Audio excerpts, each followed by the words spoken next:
Ahojte draci, vítam vás pri dnešnom videu. Vidíte, že máme teraz trošku iný spodok nášho pracovného stola.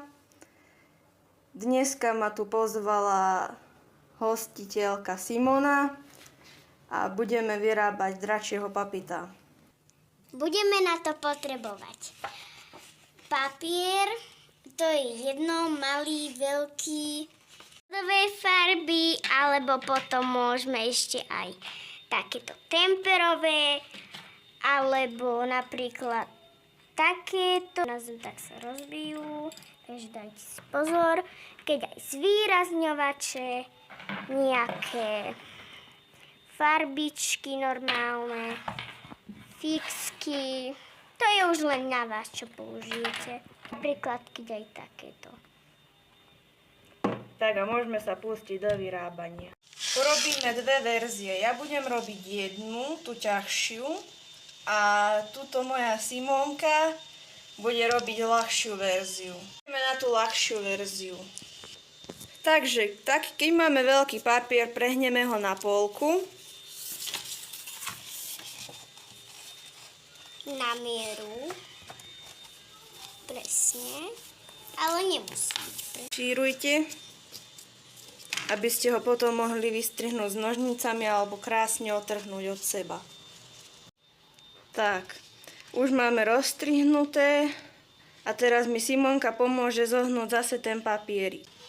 Takto si ho zohneme na polku.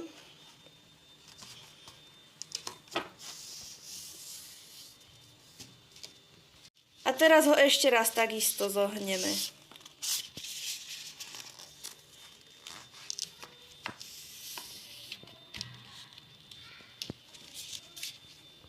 A teraz ho zohneme opačne.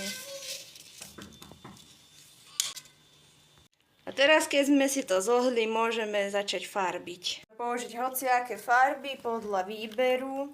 Keď máte aj lebky, tak môžeme použiť aj lebky. Takéto.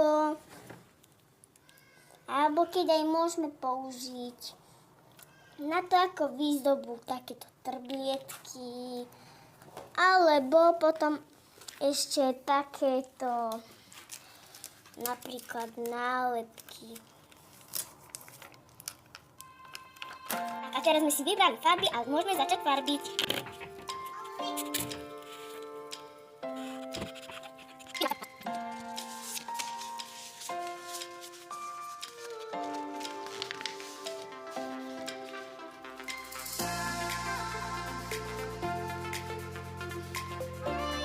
Keďže papula je vždycky kratšia, musíme ju vystrihnúť.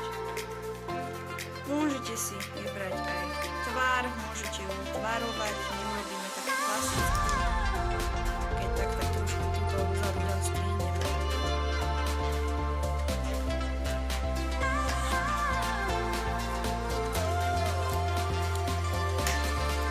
A teraz použijeme zase farby, čo sme použili aj predtým.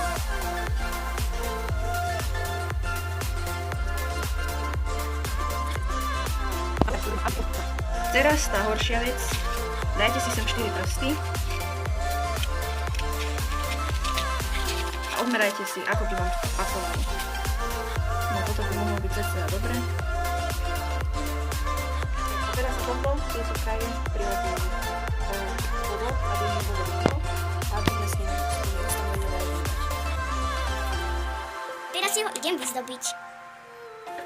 Vy si ho môžete vyzdobiť ako chcete. A s čím ho chcete? Tak a teraz ideme na druhú stranu. Tak a to je to pre dnešok všetko, drahí priatelia. Keď sa vám video páčilo, nezabudnite to zanechať like a odber. My sa s vami lúčime. Ahoj.